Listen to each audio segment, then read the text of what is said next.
Hello, and welcome to this edition of the Sports Outlet. I'm your host, Michael Battista, and today we're talking TCNJ sports. After that segment, our analysts will be discussing what happened in sports today.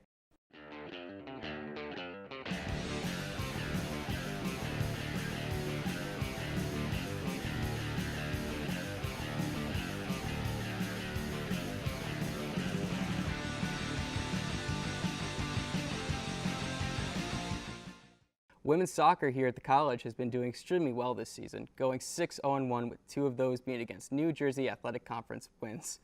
The team is on a 5-game winning streak thanks to players such as senior forward Christine Levering, who leads the team in goals this season with 7. The Lions are also enjoying having 4 straight games without conceding a goal. Senior goalkeeper Jessica Weider has only needed to make 10 saves this season thanks to her team's defense keeping the ball out of their zone. Their next test will come in the form of both Rutgers Newark and Rutgers Camden, both NJAC teams. The Lions will have Camden at home, and then they will make the trip up to Newark on Saturday, which may pose a challenge. Ultimately, the team knows how to do well in the regular season, but the test will be if they can win the NJAC title after falling in the championship game the last 2 seasons. Men's soccer has been doing very well this season, going undefeated in the NJAC through 2 games. The last game against New Jersey City University ended in a 7-0 clean sheet, with the Gothic Knights only being allowed 7 shots all game. Freshman forward Mateo Peniza is leading the team with 4 goals and 2 assists this season, with senior forward Thomas Hogue not far behind with 4 goals and 1 assist. Both new and old faces of this team are helping to make them a threat in the NJAC this year, and it's impressive to watch. Like the women, their next challenge are both Rutgers campuses, so they will need to keep up the pressure if they want to stay ahead and make the postseason. Moving on to tennis, women's tennis continues to dominate this year, as junior Maddie Stoner and sophomore Grace Manassian clinched the USTA-ITA Regional Doubles Championship at William Smith College on Monday. This win is not only great for the program, but grants these two ITA All-American honors and a bid to the ITA Oracle Cup National Tournament in Arizona in October. It has been 6 years since any doubles team won the title. We're going to take a quick break, but when we get back, Skylar, Darel, and Nick Veronsky will be here for our discussion and rapid-fire round. Stay with us. Welcome back. I'm joined by Skylar, Darel, and Nick Veronsky to discuss what's happening in professional sports. For the first round, our analysts will have some discussion questions to answer before we jump into our rapid-fire round. The first question is as follows. Can anyone stop the Golden State Warriors in the NBA this season? Well, personally, I don't really think so. Obviously, they lost some key bench players, but it was all for one goal, and that's to sign Kevin Durant, who, in my opinion, is the best pure scorer in the NBA. When you add Durant to a team that already has the reigning MVP, he was unanimously MVP, Draymond Green, Klay Thompson, I think it's a recipe for instant success.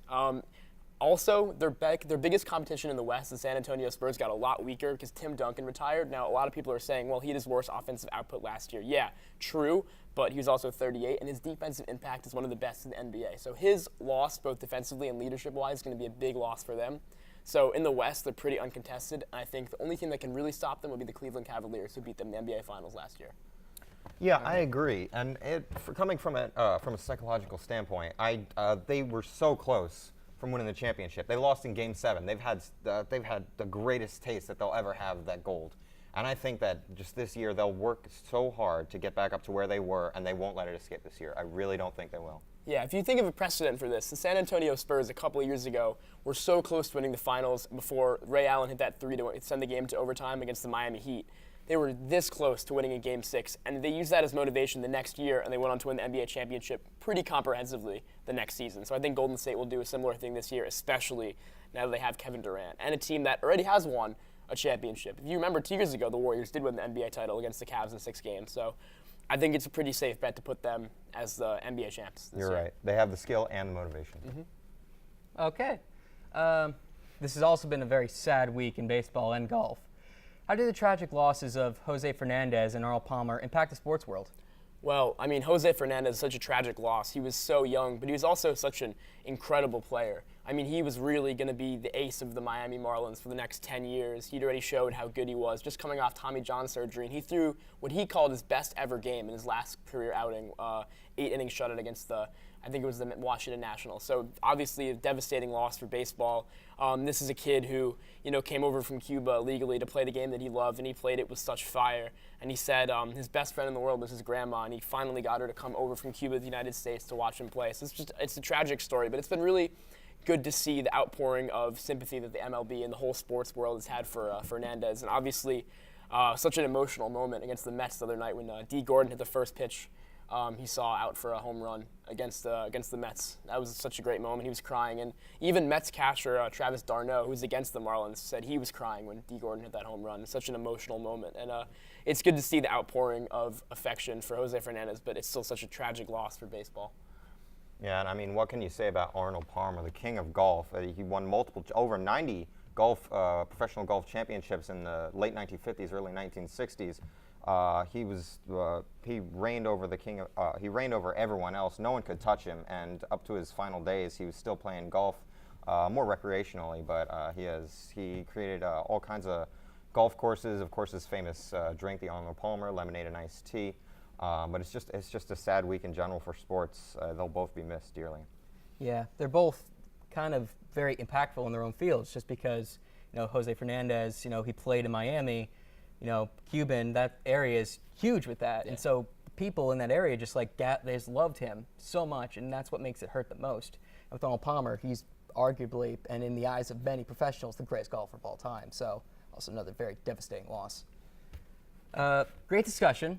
Now it's time for our rapid fire segment. Each analyst will be asked 2 questions to which they will have 30 seconds to answer.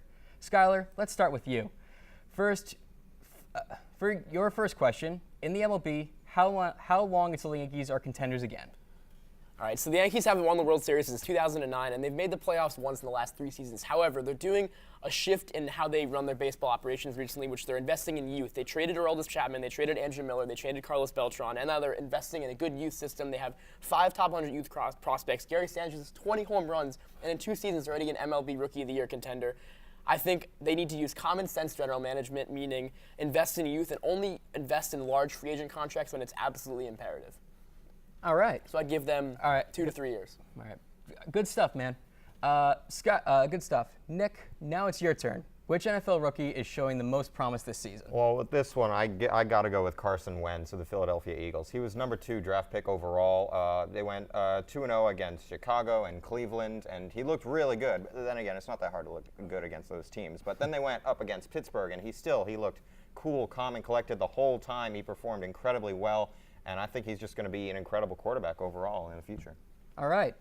Skylar, for your second question, who is the dark horse to win it all in baseball right now? I have to go with the Cleveland Indians. Listen, no one's talking about Cleveland, but they won the division in the same division that the reigning champs are in, the Kansas City Royals, who've been knocked out of the playoffs. The one thing every team needs to win the playoffs is a bona fide ace, and they have that in reigning Cy Young winner Corey Kluber. They also have several big bats in their lineup: Mike Napoli, Carlos Santana, Francisco Lindor. But most importantly, they've got Terry Francona, who's won it before with the Boston Red Sox twice. He's such a good manager. I think he's going to be. I have to cut you off. Nick, for your question, what's Tim Tebow's ceiling in baseball since he just hit his first home run in the minor leagues? Well, to be honest, he's tackling an entirely different monster. I mean, this is a Michael Jordan situation all over again, in my opinion. I don't think he's ever going to get out of the minor leagues. I mean, even the technique of throwing a football and a baseball are totally different. I just don't think he has what it takes to really make it in the MLB. He did great in the NFL, but I just think baseball is something that he needs to stay in the minor leagues for. All right. Well, that does it for this episode of the Sports Outlet. We'll be back soon, but in the meantime, if you would like to join Lions Television, email us at ltv@tcnj.edu or like us on Facebook. For Skylar, Darel, and Nick Veronsky, I'm Michael Battista. We'll see you next time.